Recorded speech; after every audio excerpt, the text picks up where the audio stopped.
Hello everybody, welcome back to my channel. So today I'm going to be showing you guys how to make some cluster pecan chocolate chip cookies, y'all, in this quarantine for these kids. So in these first clips, I'm going to be showing you all the ingredients that you need.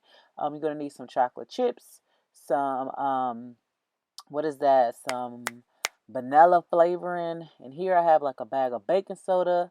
Um, so yeah, you're gonna need some flour, as you can see, and then it's vanilla extract, y'all. I remember the name, vanilla extract. All right. Then we're gonna need some brown sugar. I'm gonna have all the measurements to all the ingredients that you will need for these chocolate chips down in the description box below. So don't worry.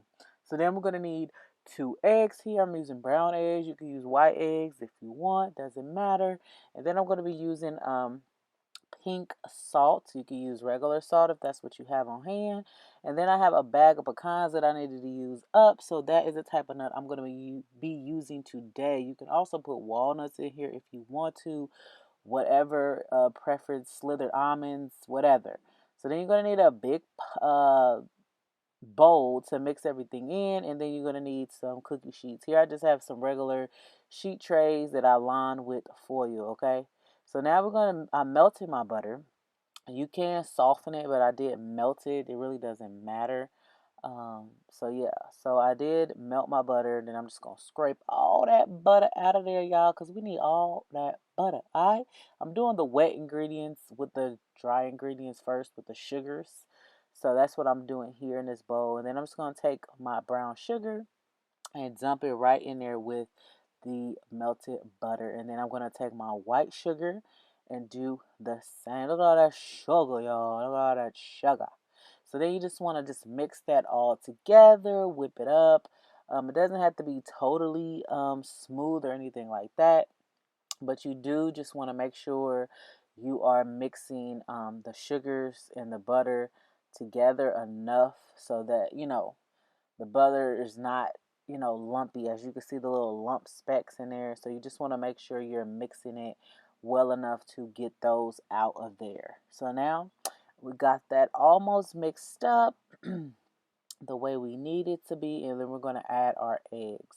So I'm going to crack 1 egg at a time into this mixture, as you can see here, and then I'm going to go ahead and mix that egg in first before I crack the other egg and mix the other egg in. So basically you're cracking and mixing 1 egg at a time just to make sure everything incorporates well and all of that. So that is what I'm doing here. So yes, so I'm going ahead and crack this other egg and get it nicely mixed as well. Then I'm just going to go ahead and add my vanilla extract, y'all. I remember the name, but not vanilla flavoring, vanilla extract. And not the imitation kind, y'all. We need the real vanilla extract, okay? I understand sometimes you got to do what you got to do, but I don't think it's going to work with the imitation, okay? So then you see me here. I took some of that baking soda with 2 tablespoons of like warm water, and I kind of mixed that baking soda and warm water together separately in a little cup, and then I poured that into the mixture. And now I'm going to just blend that together. Then I'm going to add my salt in there. The salt is for a little balance of the sweetness and the saltiness, you know what I'm saying?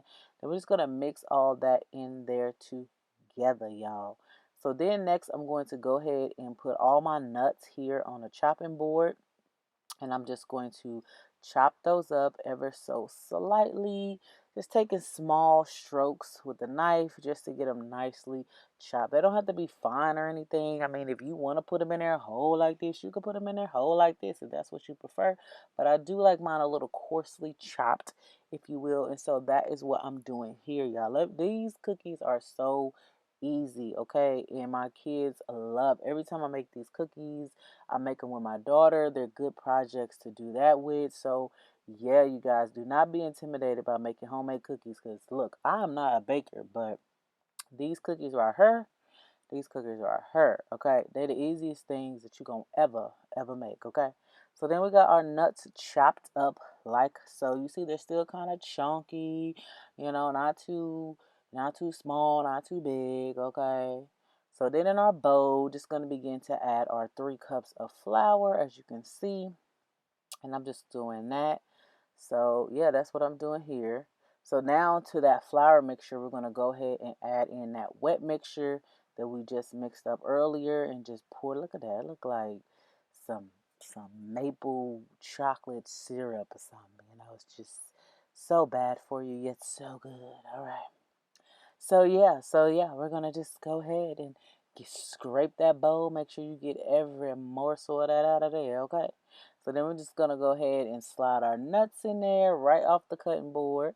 Make sure they all get up in there, and then we're gonna add our chocolate chips. Now this recipe calls for 2 cups of chocolate chips, but I did add a little extra.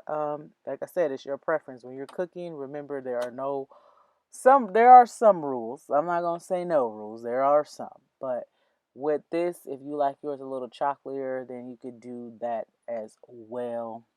It will make a big difference. It'll make more chocolatey cookies. So now we're gonna go ahead and blend all that together. Now you're gonna need a strong arm to mix this together, okay?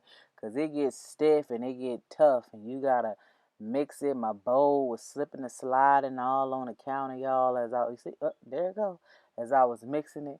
So you just remember to make sure you got that strong arm while you are mixing this mixture. So the goal is to get all the flour incorporated into the mixture like I'm doing here. So I got it all nicely mixed. Look at all those chocolate chips and those nuts all everywhere in there. Looks so good. I could just eat it now, but I ain't gonna do that. I'm gonna make sure I cook it and we're gonna bake it real nice.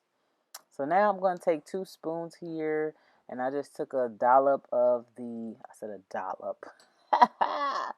I'm just going to take a little bit on my spoon and use the other spoon just to kind of form it a little bit. As you can remember, these are clusters cookies that I'm making, my own little creation. If you want your cookies a little bit more perfect, a little bit more round, a little bit more flat, you can form them into a ball, and then that will help your cookies cook nice and flat. But I like when my cookies are big and chunky, and that is how I'm doing here with these spoons to create that nice clustery look for the cookies. So yeah, we're just gonna place all those on a sheet. I did end up making 2 sheet pans worth of cookies, and my oven was preheated at 350 degrees. And so now I am going to pop these in this preheated 350-degree oven and let them bake for about 10 to 15 minutes, okay? So now the cookies are done. They're nice and brown at the bottom, nice and crisp around the edges. And yeah, this is what they look like. You see how big my cookies are? See, that's the type of cookies I like. I like to bite into a mouth full of cookies. All right. I want a little bitty old cookie. Okay, I want a big cookie. So this is what they look like straight out the oven. I did let them sit for about 3 to 5 minutes. Yeah, if you can make them, let them sit longer. But my kids were smelling cookies, and they was like, I want a cookie. So yeah, I let these rest for about 3 to 5 minutes. You can let them rest for about 10 minutes, but this is what they are looking like. Look at those chunky chocolate chip cookies, y'all. Look at that. Look how chocolatey and delicious and nutty them cookies look. And they're just slightly golden, You don't want to overcook your cookies in the oven, because then at the resting point, when they're resting, they're going to harden. So yes, this is what, and I wanted to show you guys, I had made a lot of extra, and all you need to do is put it in a sandwich bag, freezer bag, put a date on it, and you could just have cookies to make. So yeah, I'm going to go ahead and plate these cookies up like so on this sheet to make a nice little mountain of cookies. And this is the finished product, y'all. This is what the cookies turned out to look like. You can see the nuts, you can see the chocolate chips. They are not perfectly shaped, but that is how I love my cookies, you guys. And this is what it looked like. Just cookie heaven. Like, look at that, y'all. Look at that. I should have broke one open for y'all, but look at that. These don't last too long in my house, so yeah, I had to hurry up and get the footage of these things because the kids was monstrous. And I'm going to be serving my cookies up today with a dollop of vanilla ice cream. And you can serve your cookies up however you like, you guys. I hope you guys enjoy this recipe. I hope you guys make this recipe. And please don't forget to like, comment, and subscribe to my YouTube channel. And don't forget that God loves you, I love you, and it's important to love yourself. Bye-bye.